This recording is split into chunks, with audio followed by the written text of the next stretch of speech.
Star Trek First Contact from 1996. This is the second Star Trek The Next Generation movie, and I think it's pretty much universally accepted as the best of the four. And for me personally, I think it's one of the best overall Star Trek movies. I'd probably say it's in the top three or four for me. It's really great. It's not flawless. I do have some minor issues with it, which I'll obviously get into. But for the most part, I think it's a really solid Star Trek movie. And this was a big deal when it came out. You could make the argument that this is where Star Trek as a franchise peaked. There's a very successful movie in theaters and two hit shows on TV. For all the money they're pouring into Star Trek today, they still have not been able to do that. They can't keep more than two shows on the air for any length of time, and they haven't released a movie since before Discovery first aired. It's been like 10, 11 years. But Star Trek of the 90s managed to do it. Even Star Wars hasn't really been able to figure this out. Basically, what I'm saying is from about 1996 to 2001, it was a really great time to be a Star Trek fan. And this movie brought back the Borg in a really big way. If you think about it, the events of this movie are only the third conflict between the Enterprise crew and the Borg, and really the first time since Best of Both Worlds. They ran into Hugh, a single Borg drone, and they ran into Lore, who was running his own gang of displaced Borg drones. But other than that, it's been years since Picard has actually been forced to confront the Borg proper, which is interesting. The Borg had not yet been overused, which is good. And ultimately, I think it made for a very cool, exciting, epic Star Trek movie. And unfortunately, I think this movie is the last great moment for the Next Generation crew, because what followed was just kind of mediocre. And what followed that, decades later, was just atrocious, in my opinion. But I think we should just get into this movie. Star Trek First Contact from 1996, directed by Jonathan Frakes, starring Patrick Stewart, Alice Krige, James Cromwell, Alfre Woodard, and of course, the main cast of Star Trek The Next Generation. After some truly epic opening credits, the movie begins in the middle of a Picard nightmare. He's dreaming of his time as Locutus, and when he thinks he's finally awake, he's not. A Borg zit shoots out of his face and scares the shit out of him and pretty much everyone watching the movie in 1996. Organic zits are bad enough, but Borg implant zits? You better get a pair of needle-nose pliers and pop that sucker. And Picard, now finally awake for real, gets a message from an Admiral Hayes. And he reports that the Borg have begun an invasion of the Federation, which sounds worse than it actually is. It's just one Borg cube headed towards Earth. Not to say that's not bad enough, but if the Borg really wanted to nip this whole Federation problem in the bud, they could send, I don't know, 2 or 3 Borg cubes? Between 5 and 10 would really get the job done, but for whatever reason, it's just one. And in Picard's log, he says that this is the moment he's dreaded for nearly 6 years, referring, of course, to his time as a Borg. And we get our first look at the Enterprise E, brand new. After the loss of the Enterprise D, this Sovereign-class starship was quickly pressed into service. And I kind of have mixed feelings of love and hate for the Enterprise E. It's a cool ship. I like the sleek design. I like the updated weapons, all that stuff. But I'm still bitter about the Enterprise D. That was truly this crew's ship. And I wish they could have just updated it like they did for the original Enterprise, instead of destroying it and coming up with a completely new design. And what I like least about the Enterprise E is the interior. It's just so dimly lit and grim compared to the interior of the Enterprise D, which I think evoked a hopefulness that the E kind of lacks, in my opinion. In any case, the crew meets in the observation lounge to discuss the situation, and Dr. Crusher has blonde hair now. She looks good, but I've always wanted to see her as a brunette. Well, I've always wanted to see you as a brunette. Oh, I did that once when I was 13. I couldn't change it back fast enough. It makes me even more curious. And it turns out that the Enterprise has been ordered to patrol the Romulan border. instead of joining the fleet at Earth for the battle against the Borg. The crew is pretty shocked and confused by this because, as Geordi says, the Enterprise is the most advanced starship in the fleet. So it's kind of like going into a baseball game with your best power hitter on the bench. And after patrolling the edge of the neutral zone and finding nothing of note, Riker asks Picard why they're out here chasing comets. And Picard says Starfleet has every confidence in the Enterprise and her crew, they're just not sure about our captain. Because of his assimilation 6 years ago, they don't feel like Picard should be put in a situation where he might face the Borg again. Which seems a little bit wishy-washy on the part of Starfleet. I mean, if you don't trust Picard to handle a confrontation with an enemy that is a major, imminent threat to the Federation, then why is he in command of the most advanced starship in the fleet? You know, it doesn't make a lot of sense. And after 6 years, you'd think they wouldn't doubt him so much, but here we are. And they receive a message from Earth. The fleet has engaged the Borg, and they tap into the orders coming from the fleet, and it sounds like chaos. Mark 215, speed warp 9. We are the Borg. Lower your shields and surrender your ships. We will add your biological and technological distinctiveness to our own. Your culture will adapt to service us. Resistance is futile. All units, open fire. Remodulate shield protection. So that's pretty scary. And over the comms, you can hear that the Defiant and Bozeman are referenced. I'm not surprised the Defiant is there. It was literally built to fight the Borg, and yet it rarely has the chance to do so at Deep Space Nine. And the Bozeman was Captain Fraser Crane's ship in Cause and Effect. And if he's still in command, I just hope he's more competent in combat than he is with bizarre spatial anomalies. And also, about half this movie is going to take place in Bozeman, Montana. So that's nice, I guess. And Picard has heard enough of the radio chatter. He says he's about to commit a direct violation of their orders by setting a course for Earth. Data, who has adjusted to his emotion chip nicely, says to hell with our orders. So he's fired up. I'm fired up. Let's go kill some Borg. And I still feel like Data's emotion chip is a bit of a cheat. You know, it's like Game Genie. And I think he could have eventually figured out emotion on his own without it. But they felt like they needed to speed that process along. In any case, it jumps to the battle taking place at Earth, and it's not going well. And Worf is in command of the Defiant for some reason. You'd think Sisko would be here, but he's not. And I think there are a lot of reasons for that. Number one, of course, is they just don't want to pay the DS9 actors to be in this movie. And they would have ended up on the Enterprise. So it would be much more than a cameo.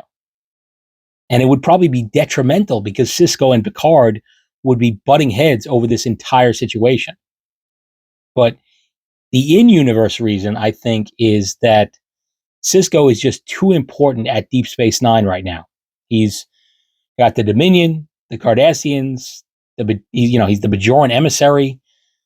There's new shit coming through the wormhole every day on a daily basis. So he's got a full plate. And he also has some PTSD from when his wife was killed at Wolf 359 by Locutus. Although, if Starfleet intends to keep everyone who's ever had a bad experience with the Borg off the battlefield, there's not going to be too many people left to fight this fight. I mean, it's life and death here. All hands should be on deck. But anyway, like I said, the Defiant isn't doing too well. It's probably been fighting this cube for a lot longer than we think.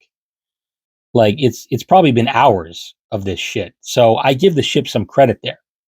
The Defiant is a tank. And Adam Scott, of all fucking people, is serving as one of the Defiant's bridge crew. I guess this is one of his earliest roles. It's just kind of funny to look back and see him in this movie. And he gives Worf the damage report, and Worf responds in the most Worf way possible.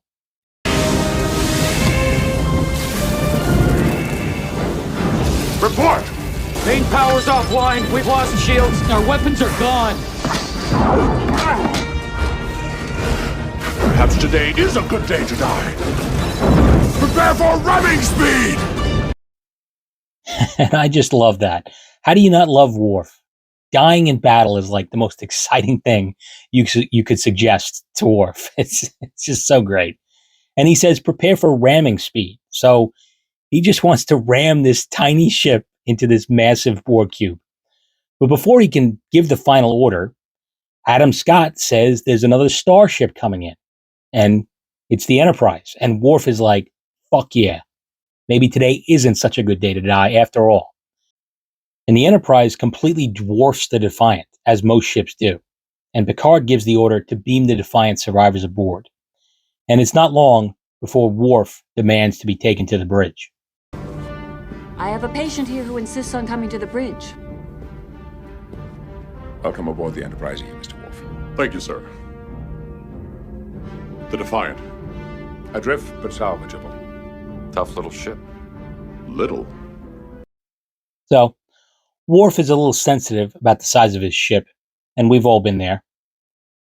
And then Picard gets a report that the Admiral's ship has been destroyed, so he sends out a hail to all remaining Starfleet vessels and says he's taking command of the fleet, and he orders them to target all of their weapons on a specific location on the Borg cube, which Data questions by saying it does not appear to be a vital system, and maybe it's not a vital system, but it does seem to be a big hole in the cube. So I would say that's not a bad strategy. Hit them where they're already hurt, and it works. The cube is destroyed. But a sphere launches from inside the cube. These Borg designed their ships like Russian nesting dolls, except every emerging ship is just a new symmetrical shape. And I think this was a really cool Star Trek space battle. We don't often get to see this many starships in action at the same time. Although it would have been nice if we could have seen some Galaxy class or Nebula class ships here. I know the Enterprise E is the new darling, but the Galaxy class and Nebula class ships are still the backbone of the fleet at this point. I mean, just look how many times they appeared during the Dominion War on Deep Space Nine. So they should be here, but maybe they were and they just got destroyed. Who knows? And the Borg sphere begins creating a temporal vortex, and Data reports that Earth has been transformed. The population is now 9 billion, all Borg. They went back in time and assimilated Earth. And apparently, the temporal wake from the vortex protected the Enterprise from all the changes in the timeline. And they have no choice. They have to proceed through the vortex and repair whatever damage the Borg did. And I have questions, because if the Borg can do this, why would they just use this all the time? No pun intended. Like, what's to stop them from doing this again? Maybe going back in time in their own space and then just traveling to Earth of the past to assimilate it. Then again, it doesn't really make sense for them to do it this way, because the Borg like to assimilate advanced species. They add your biological and technological distinctiveness to their own. So going back in time and assimilating Earth would only give them more imperfection. But I suppose if you're thinking grand scheme, getting Earth and the Federation out of the way is not such a bad strategy, at least in terms of assimilating other advanced species. So who knows? Moving on. The Enterprise follows them, and it turns out that it's April the 4th, 2063, the day before the Vulcans made first contact with humans. The day before Zefram Cochrane successfully tested the Phoenix, the first ever warp-driven ship in human history. It's also 10 years after the Third World War. At this point, there's basically been nothing but massive global conflicts for the better part of a century. Star Trek's utopian future has always made it pretty clear that things will get worse before they get better. So we got that going for us, which is nice. And on Earth, we get introduced briefly to Zefram Cochrane and his engineering partner, Lily. And Zefram Cochrane is already very different than his historical persona. And he's very different from how he appeared in Star Trek, the original series, which is good, because I think he was a bit of a boring character in the original series, at least in my opinion. So now he's more interesting, but he's also clearly a drunk. And him and Lily are walking out of a makeshift bar, and the whole area is hit with a barrage of fire from the Borg ship. Lily and Cochrane take cover, and Lily says, "We got to get to the Phoenix." And Cochrane says, "The hell with the Phoenix." And the Enterprise fires quantum torpedoes at the Borg sphere, and it explodes. And to be honest, I'm a little surprised that another smaller Borg ship didn't just come flying out of it. Maybe a octagon this time, or a trapezoid or some shit. Who knows? And we'll come back to it, but the Enterprise's shields were down during this whole exchange. Tragic. And the Borg came here to stop First Contact, attack humans of the past to assimilate the future. So they put on some era-appropriate attire, and they all beam down to the surface to assess the damage. And there's a lot of dead bodies. It's hard to imagine that history hasn't already been changed forever. They come across the missile silo where the Phoenix is housed, and Lily starts shooting at them, no doubt assuming that they are the same people that launched an attack on them in the first place. But thankfully, Data takes care of it.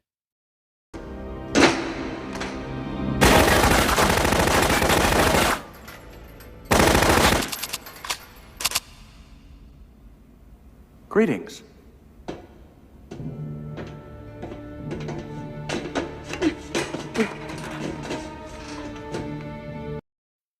And one of the things I really like about Data in this movie is that you finally get to see his physical abilities.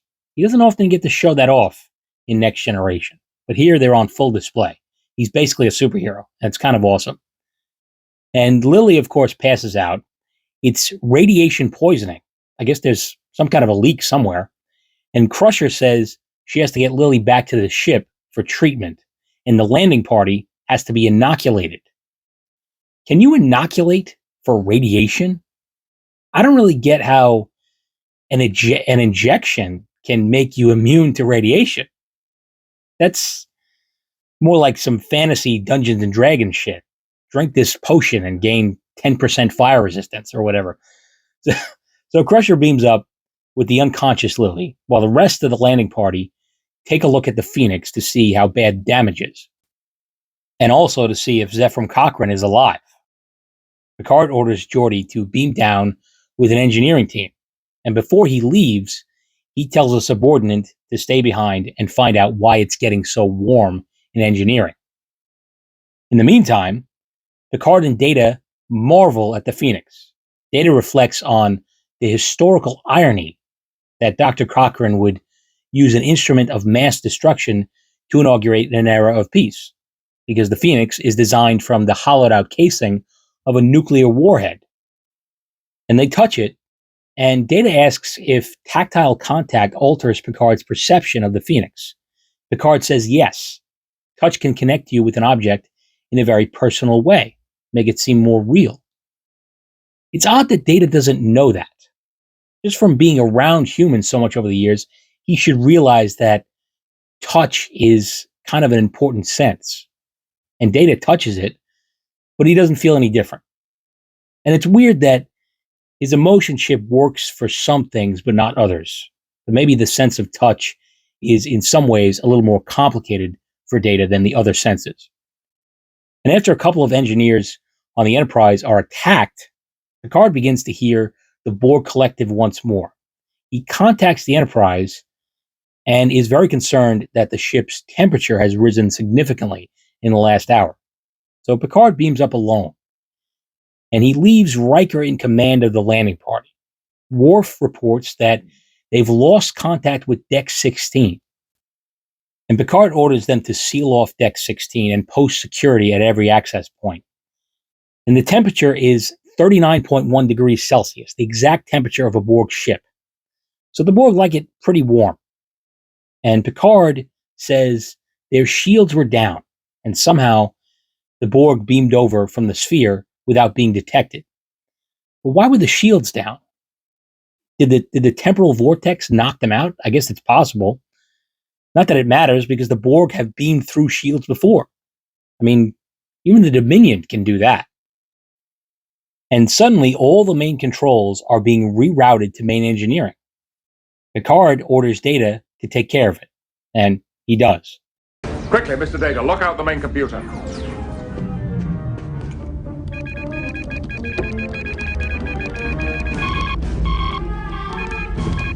I have isolated the main computer with a fractal encryption code. It is highly unlikely the Borg will be able to break it. So basically, the Enterprise right now is kind of in a state of gridlock, as I understand it. The Borg in engineering don't have full control, but the bridge doesn't have full control either. And in sickbay, there has been some pounding on the door. No idea why the door was locked in the first place. This event happened before they even knew the Borg were on the ship. So why is the door locked? I don't know. So Crusher has to wake up Lily and escape through the Jeffries tube. And before she goes, she activates the Enterprise's EMH program to use as a kind of a distraction. And he's perturbed about it because he's a doctor, not a doorstop, as he puts it, but it works. He offers the Borg an analgesia cream while Crusher and company escape. And it's always great to see Robert Picardo from Voyager. He's always outstanding. It's a little weird to see him in this uniform, though, but it's great to see him nonetheless. And this is one of the funnier moments in the movie, I think. And unfortunately, Lily decides to go her own way, which is kind of foolish, but I get it. She has no idea what the fuck's going on. She has no idea where she is. She probably doesn't even know she's in space right now, so she's just looking for an exit. So it makes sense. And Picard, Data, and Worf put together a squad of armed security officers. They plan to breach main engineering and puncture one of the plasma coolant tanks. Plasma coolant will apparently liquefy organic material on contact, which is pretty scary. But it will kill the Borg and anyone else unfortunate enough to be caught in it. Unless, of course, they are completely inorganic. Get it? And on the surface, Deanna Troi is getting absolutely shit-faced with Zefram Cochrane.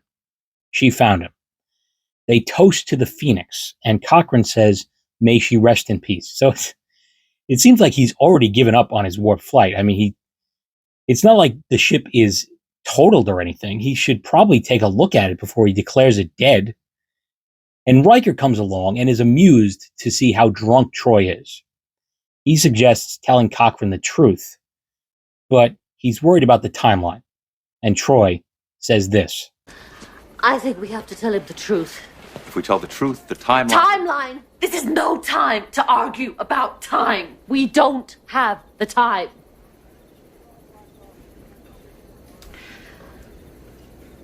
What was I saying? You're drunk. I am not. Yes, you are. It's another really funny moment, and I love the interaction between Jonathan Frakes and Marina Sirtis here. It's pretty great. But it looks like they're gearing up to telling Zefram Cochrane the truth, and that will be a sight to see. But in the meantime, Picard and company encounter Borg tech. Data has to turn off his emotion chip because his synthetic butthole is clenching up. And yes, he has a butthole. You can't be fully functional without a butthole, if you know what I'm driving at. And at first, the Borg don't perceive them as a threat, so they ignore them, which doesn't make a lot of sense when you think about it. It would make sense if they were on a Borg ship, but they're not. The Borg are here to assimilate the entire crew. So, threat or no threat, they should be assimilating every non-Borg that they encounter. Well, whatever. They reach a door that they need to bypass, and when they attempt to do that, the Borg are alerted to their presence. Like, it finally dawned on them, like, hey, maybe we should stop the armed Starfleet personnel in our territory. So there's a brief firefight before the Borg adapt, and it's just hand-to-hand combat from here on out, which is fine because they have Data and Worf. And you know, Worf is loving it. Data is just snapping Borg necks left and right. He's throwing them around like, you know, it's his favorite pastime. And it's pretty great. And during the scuffle, there's a pretty funny scene where a red shirt tries to climb some kind of a ladder, And a Borg just throws him down and starts climbing the ladder himself, as if to say, no, this is my ladder. Get your own fucking ladder. Just a little silly. And they never managed to get to main engineering because Data gets taken somehow. No idea how that happened so easily given what we just saw him doing to these Borg drones, but whatever. They need to fall back to Deck 15. And during their escape, Picard sees a downed crewman who has just been assimilated. He asks for help, and Picard just shoots his ass. Yeah, thanks. That's not exactly the kind of help I was looking for, but whatever. You're the captain. And Picard is lagging behind in the Jeffries tubes, and he runs into Lily. She gets the drop on him and takes his phaser. She has no idea where she is, but she wants out. Picard shows her that she's on a ship in space, and he manages to talk her down in a way that only Jean-Luc Picard can do. She gives him the phaser, and he says it was set to maximum, and if she had fired it, it would have vaporized him. And it's weird that it was set to vaporize because the last person Picard shot was that assimilated crewman, and he wasn't vaporized. But here I am again, overthinking things that don't mean shit. And on the surface, Riker, Geordi, and Troy explain the situation to Cochrane. At first, he thinks it's bullshit, as most people would. He's drunk, but he's not that drunk. But they show him the Enterprise through one of his telescopes, and now he's a believer. And they tell him that all they want him to do is conduct his warp flight at 11 a.m. tomorrow morning, so that the nearby Vulcan ship will see it and make first contact with Earth. Tomorrow morning, when they detect the warp signature from your ship and realize that humans have discovered how to travel faster than light, they decide to alter their course. They make first contact with Earth, right here. Here? Actually, over there. It is one of the pivotal moments in human history, Doctor. You get to make first contact with an alien race. And after you do, everything begins to change. And Troy goes on to say that this event will lead to the end of poverty, disease, and war. And Cochrane says this. And you people, you're all astronauts on some kind of Star Trek. And that's a bit of a controversial line. Some people hate it. Some people love it.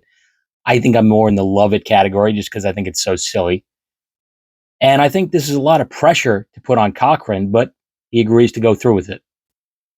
At least for now. And we jump over to Data, who hasn't been seen in a while, and he's strapped to some kind of oscillating table, and it seems like he just woke up from being knocked out. Not sure how that happened exactly, but whatever. And the Borg Queen is introduced. I am the beginning, the end, the one who is many.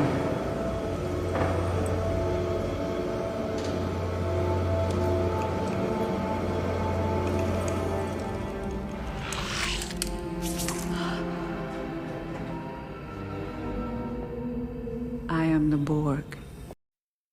It's quite an intro. It's pretty haunting, and my pants are feeling a little haunted right now, too. And she talks with Data. She says that he is a machine who wishes to be human, and the Borg also are on a quest to better themselves. They bring others closer to perfection through assimilation. She then activates his emotion chip against his will, which naturally freaks him out a bit. She also shows him a patch of organic skin that's been grafted to his arm, and he can feel it. She blows on the hairs on the skin, so Data is getting blown, at least in a sense. That's certainly the implication here. So instead of doing what the Borg would normally do, incorporating technological components into their victims, they are adding organic material to Data because he's obviously already mechanical. Obviously, she wants to assimilate Data so she can access his encryption codes and gain control of the ship. But she has another motivation, which we'll come back to later. And as Picard is making his way through this ship with Lily, he explains the nature of the Federation. He also says the Enterprise has 24 decks, which is a bit controversial because in another scene, it's confirmed that the Borg have assimilated Deck 26. So who knows? Maybe Picard just misspoke. Then again, in Star Trek Nemesis, there's a Deck 29 on the Enterprise E. So obviously they don't know what the fuck they're doing with this ship. And he goes on to explain that they have no money in the 24th century and that they work together to better themselves and the rest of humanity. They have a more evolved sensibility. And he unintentionally makes Lily laugh by saying they're just like her and Dr. Cochrane. And she obviously laughs because money is their main motivation. He also explains the Borg to her, and she says this. Good. They haven't broken the encryption code yet. Who? Those bionic zombies you told me about? The Borg. Borg. Sounds Swedish. Which is really funny, because I'm pretty sure Borg is Swedish. I think it means fortress or castle or something. See? I'm a cunning linguist. And of course, it's not long before they end up running into the Borg. Picard intentionally draws their attention by shooting at them. No idea why he does this. Inviting a pursuit while he has a civilian in tow doesn't sound like a great idea. But here we are. The Borg chase them to a holodeck where Picard initiates one of his Dixon Hill mystery programs.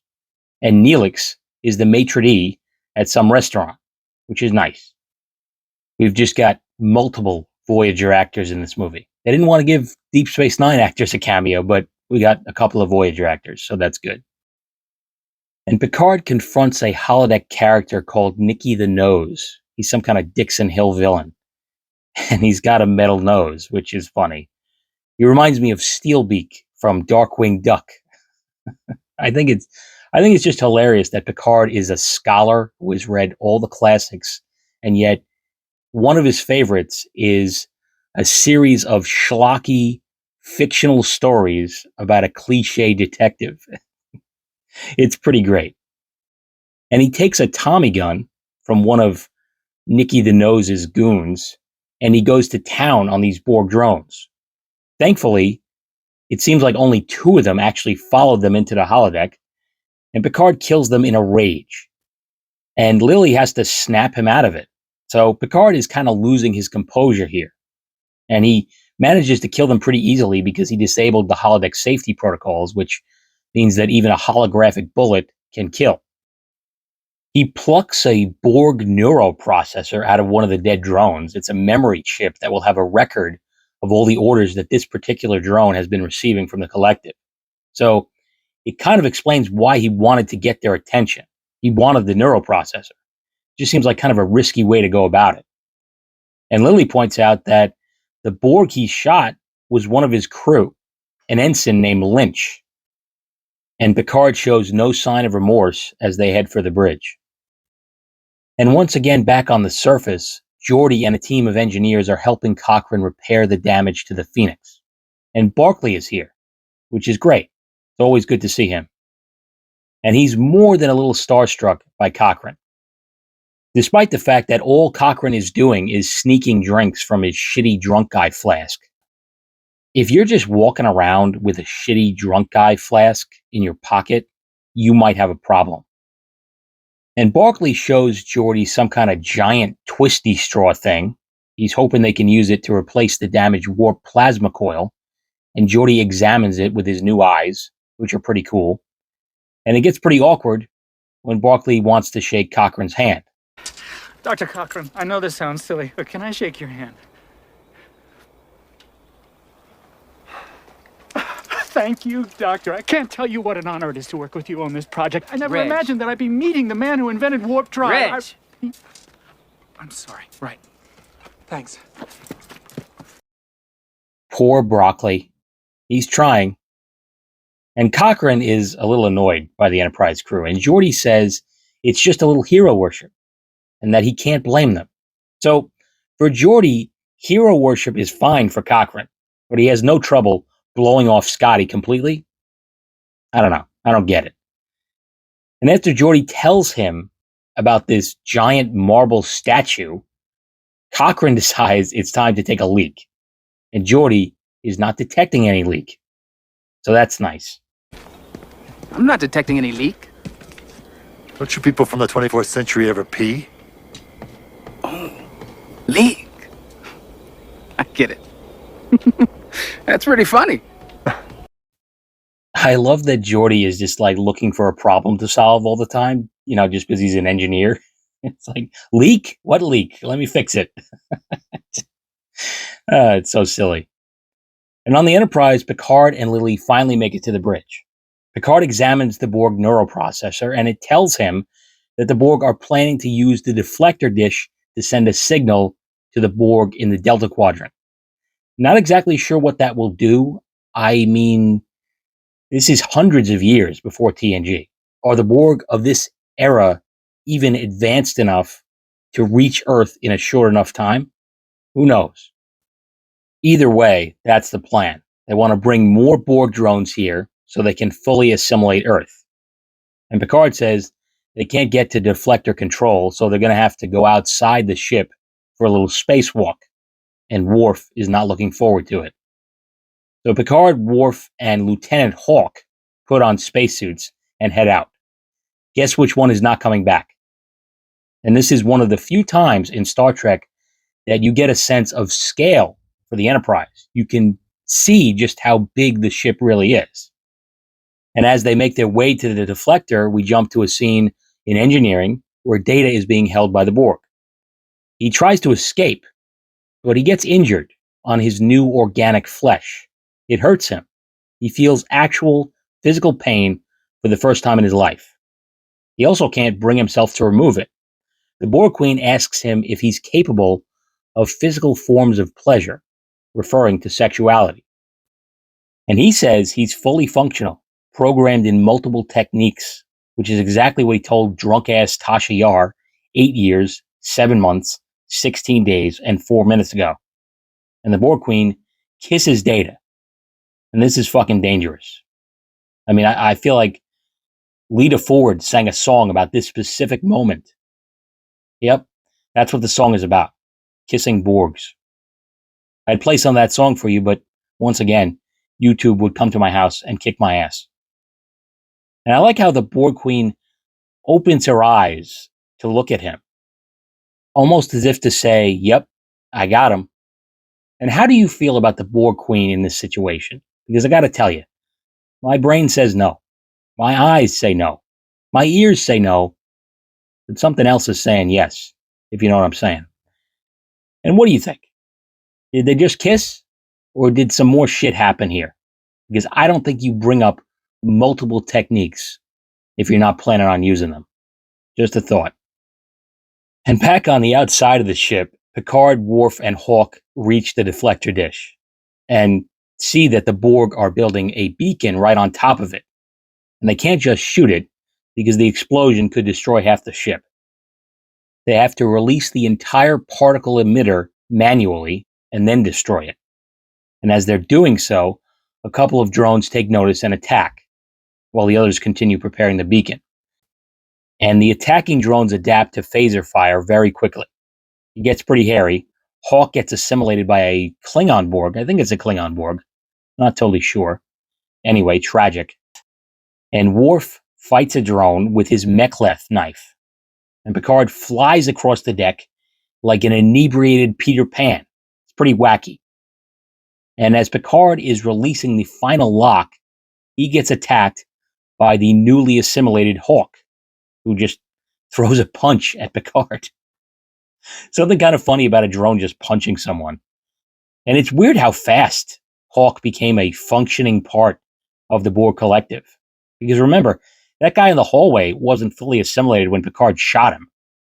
Maybe the drone that assimilated Hawk just had more potent nanoprobes or something. Who knows? In any case, Worf chops off the hand of the Borg he's fighting. And for some reason, it's just like still attached by some kind of string. No idea how that happened. But it's good because Worf uses it to patch a hole in his spacesuit. And as the beacon separates from the ship, Worf takes care of business. He shoots Hawk, and then he takes aim at the beacon, which is crawling with Borg. And then this happens. Assimilate this.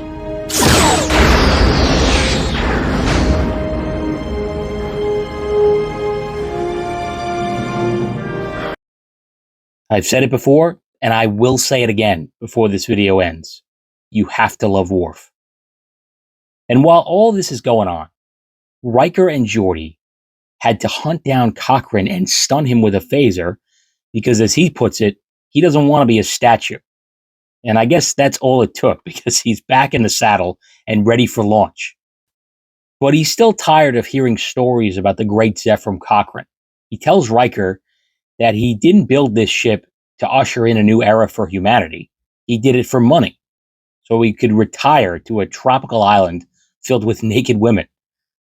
Sounds like a decent goal, as far as I'm concerned, but I love how his motivation was money, because his invention helped end the desire for money. It's another historical irony, as Data would say. And then Riker says this. Someone once said, "Don't try to be a great man, just be a man, and let history make its own judgments." It's rhetorical nonsense. Who said that? You did, 10 years from now. And it's funny because he's kind of right. It is rhetorical nonsense. Like, it sounds great, but it doesn't really mean all that much. And I love that Riker seems to know that, and he sort of uses his own quote against him. And by doing that, who knows if Cochrane will actually say this when the time comes. I like to imagine that he still will. And back on the Enterprise, things are looking grim. A crewman reports that the Borg have reached Deck 5, and Deck 1 is the bridge. So the remaining crew is really running out of real estate right now. And the crewman says that they keep adapting. It's like they're shooting blanks. Him using the term shooting blanks is kind of interesting. Like, how does a guy who shoots phasers in the 24th century even know what shooting blanks means? I don't know. And Picard tells him to tell his men to stand their ground and fight hand to hand if they have to. Worf protests. He wants to activate the auto-destruct and destroy the ship and abandon it. And everyone agrees that this is the only rational course of action left. But Picard wants to stay and fight.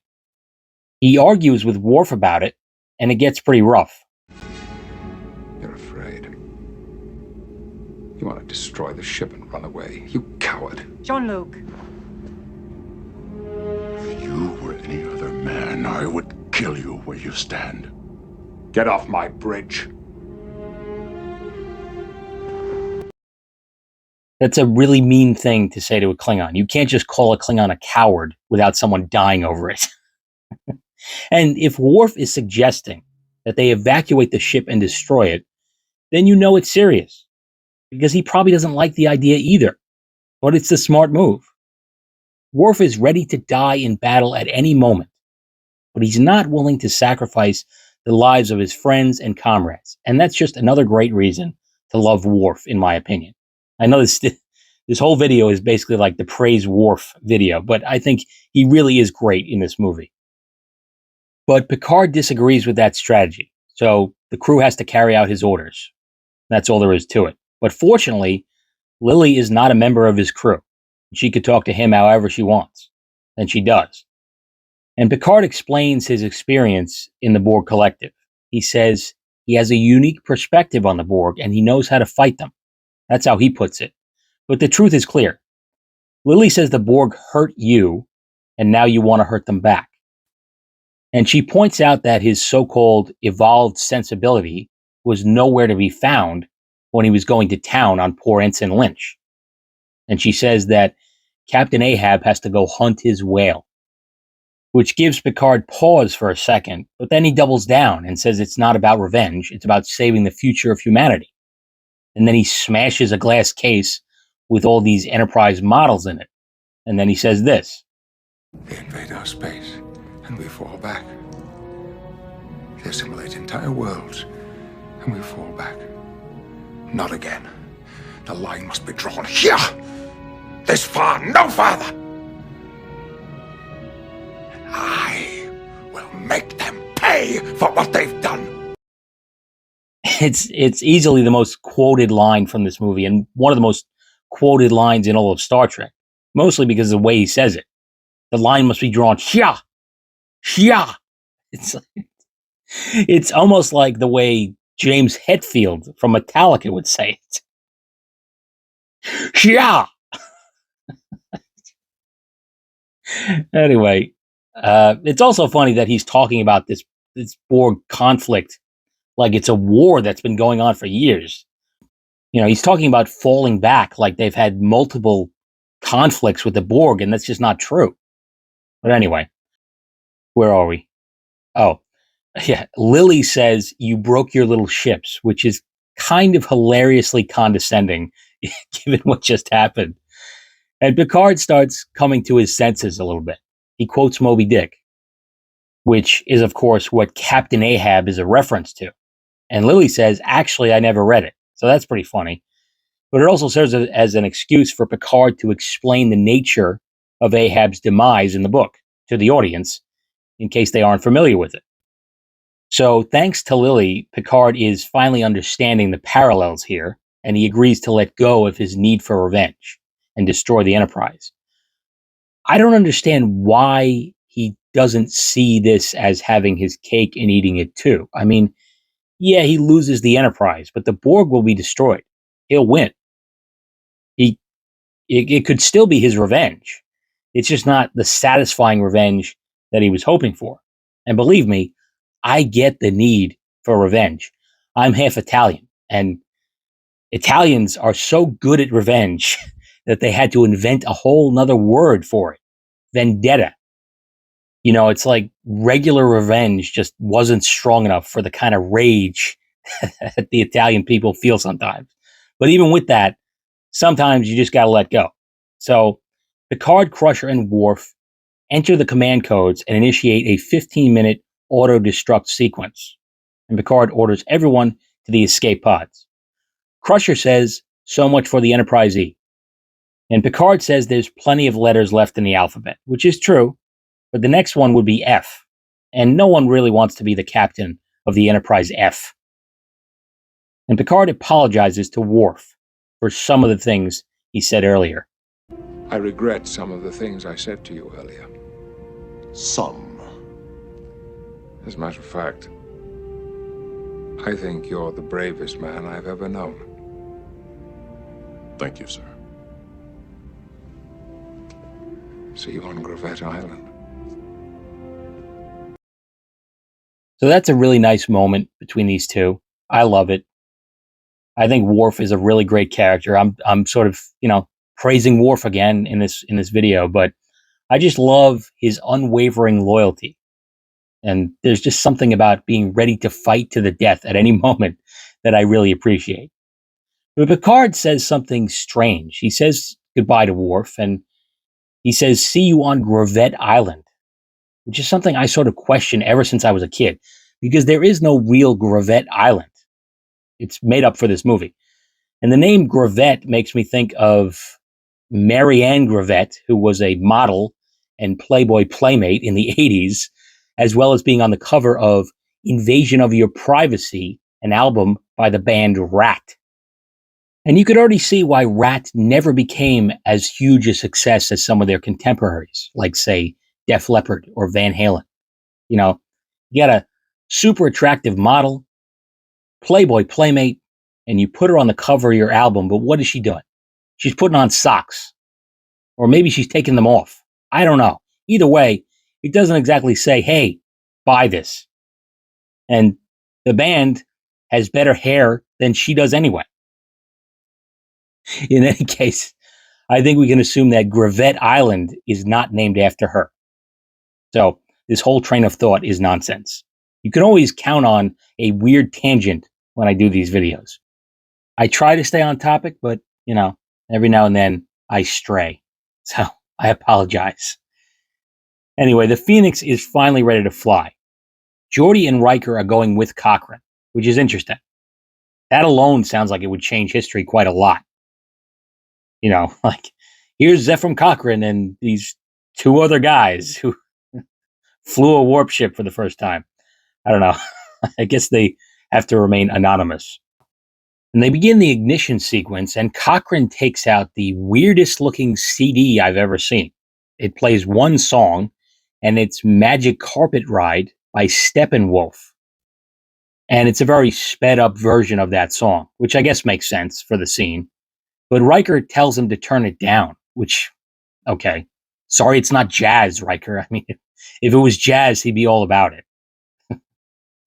In any case, the launch is a success. They deploy warp nacelles, which is a nice touch. I like that warp technology in Star Trek has changed a lot over the years, but the basic principles remain the same. And back on the Enterprise, Picard says goodbye to Lily.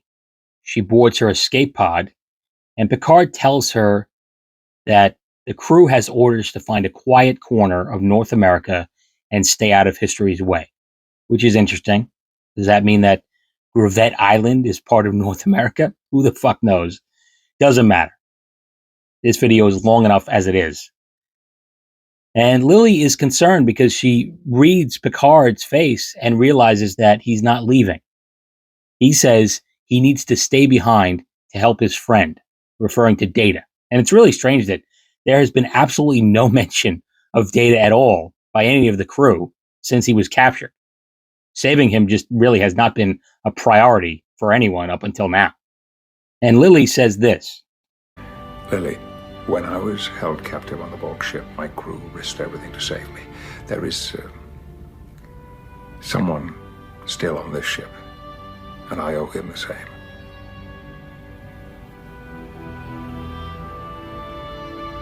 Go and find your friend.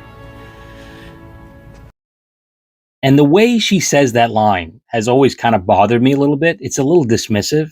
Like, okay, go and find your friend, but I'm getting the fuck out of here. And at the same time, who could blame her? She's had enough of this 24th century bullshit.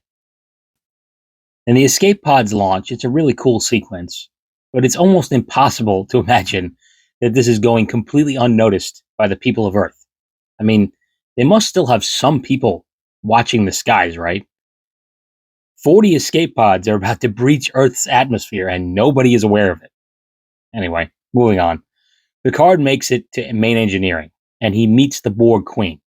And he didn't seem to have any memory of the Borg Queen prior to this scene.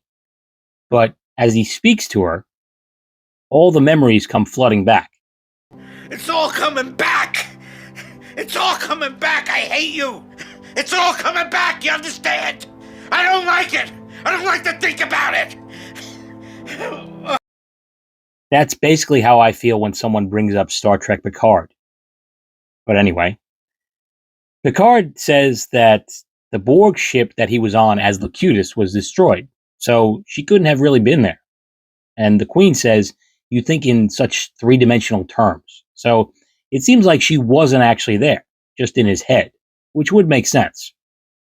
And she says Data understands her better than Picard/Locutus ever did.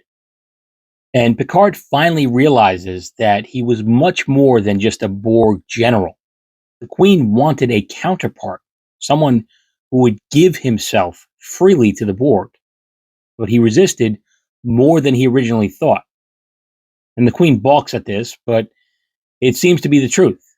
And now Picard says he will join her if she lets Data go. And the Queen is impressed by this sacrificial offer. She says, such a noble creature, a quality we sometimes lack. Sometimes? The Borg only sometimes lack nobility? That's an interesting perspective. But it turns out that Data doesn't want to leave, or so he says. He stands by the Queen's side and says Picard will make an excellent drone. And then the Queen orders Data to deactivate the self-destruct sequence and enter the encryption codes to unlock the computer. And just as the Phoenix is about to enter warp, the Queen orders Data to destroy it with quantum torpedoes, which honestly seems like overkill for something like the Phoenix. I mean, one short phaser blast would do the trick. In any case, Data fires, and then this happens.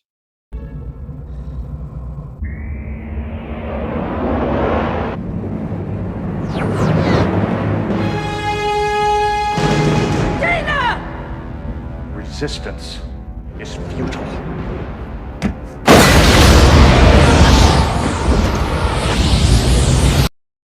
So, Data managed to pull a little sneaky on the Borg Queen, and this is the stuff that will liquefy organic matter on contact.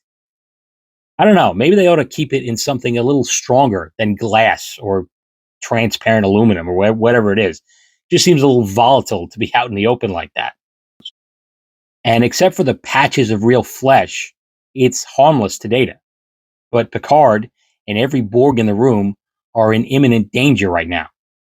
Picard starts climbing upwards, and the Borg Queen goes after him and grabs him.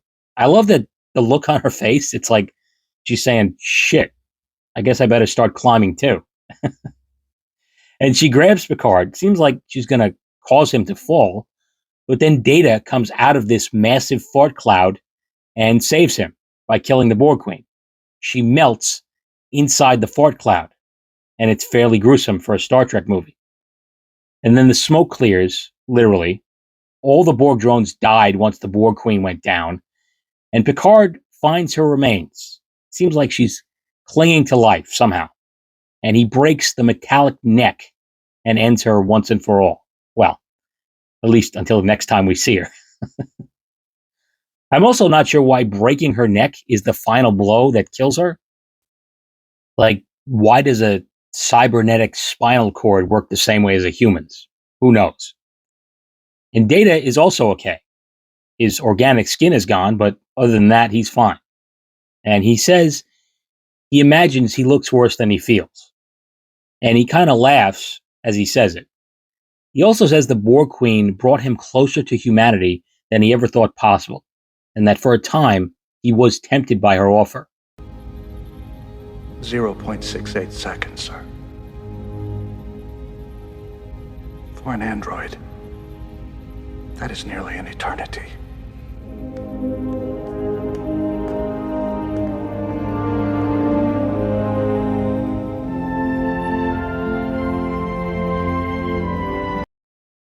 I love that. The Borg Queen thought she had Data wrapped around her little synthetic finger, but she didn't take into account the fact that Data's desire to be human and remain human is stronger than any other person she could have assimilated. In short, she fucked up. And of course, Cochrane's warp flight was a complete success. The Enterprise crew say their goodbyes to Cochrane and Lily, and the Vulcan ship is right on time. They obviously saw the Phoenix warping around the solar system. They land, they greet Zefram Cochrane, and it's outstanding. It's just a great Star Trek moment.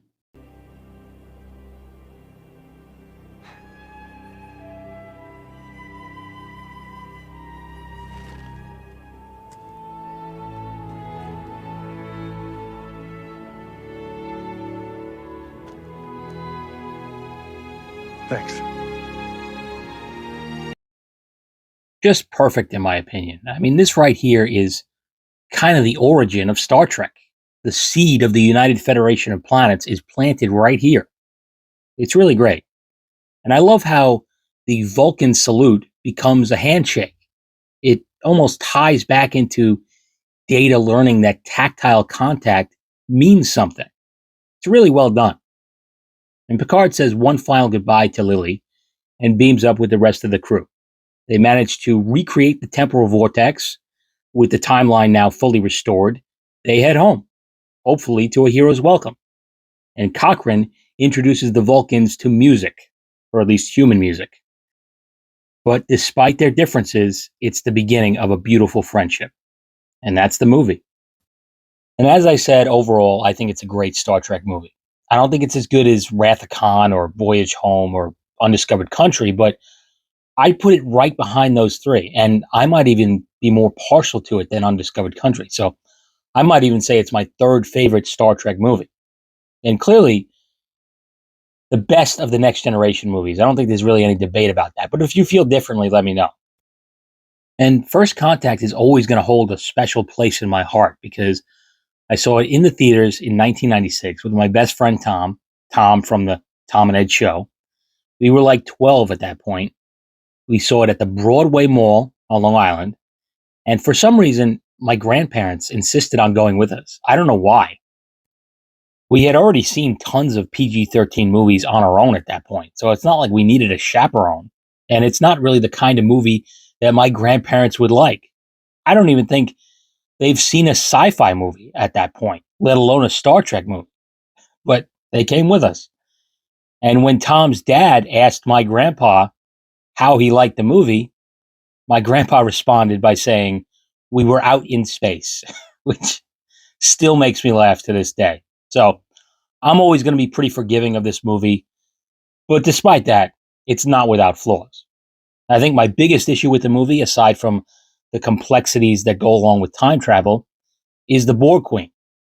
I'm not opposed to the concept of a Borg Queen, a Borg leader. And Alice Krige is great as the character, and at times I think she's almost Khan level in terms of being an iconic Star Trek villain. But I just think her motivations are a little too, as she might put it, three-dimensional. I mean, when you boil it all down, she's basically just a woman scorned. She wants Picard at her side, or Data. She wants male partnership. And that's fine when it's a motivation for you or me. But for the Borg, it just feels a little too human or humanoid. You know, her goals should be alien and borderline incomprehensible, to us at least. You know, the pursuit of perfection should be the end all. But unfortunately, the Borg Queen's motives are often very human. But at the same time, maybe there's something kind of cool about that. It's sort of poetic in a way. I mean, you've got this super advanced alien hive mind. They assimilate all these humanoid species. And maybe they inadvertently assimilate human emotions and feelings. And that kind of ends up corrupting them to a certain extent. So from that point of view, I kind of like it. You know, they're pursuing perfection, but they can never actually attain it because they are assimilating imperfect people.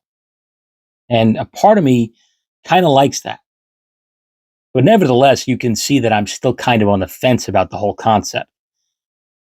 And I like the idea that they're different Borg queens, because in Voyager, she was mostly played by Susanna Thompson, who was also great. I like that when a Borg queen dies, another one is chosen, or cloned, or whatever. The possibilities are endless. And the Borg are so vast that maybe there are multiple Borg queens at the same time, which would make them more like generals as opposed to a singular leader, which would actually keep the idea of a hive mind intact. I don't know. I'm rambling, but I just think it's kind of fun to think about these things because there aren't a ton of answers when it comes to the Borg. And as far as the good guys go, I love Picard's sort of Captain Ahab journey. I like that he does what Captain Ahab can't do. He overcomes his need for revenge. And I like that he's finally forced to face his Borg demons. I love the episode Family, which shows just how much the Borg really hurt Picard. But he's never really had to face the collective again until this movie. And I know a lot of people don't like how Picard is in this movie because he's a little bit more of a gung-ho action hero than he normally would be. But I think because of his mental state, it makes sense. It does not make sense in Star Trek Insurrection or Star Trek Nemesis. He's just full action hero in those movies for really no reason. And I also love Zefram Cochrane and Lily, of course. You know, I think it's great that they did a lot to humanize this legendary Star Trek figure. It almost feels like a don't meet your heroes situation, but not really because he's not a bad guy. He's just not what everyone else thought he should be. He's flawed and complex and sometimes even a little selfish. But ultimately, he's a brilliant scientist and a good person. And who better to represent humanity and lead them out of the depths than someone who encapsulates both the positive and negative aspects of being human? Maybe I'm getting a little too philosophical here. I apologize. But I just think what they did with Cochrane was really well done. And James Cromwell is always great. He looks a little familiar, though. It's almost like he's been in Star Trek before. Anyway, I should probably wrap this up, don't you think? What else do I have to say? Data is fantastic, as always. The music is outstanding. I mean, I think this could be Jerry Goldsmith's best work. And Jonathan Frakes did a great job directing. He's had a solid career as a director, and I really wish he could have been the director for Star Trek Nemesis.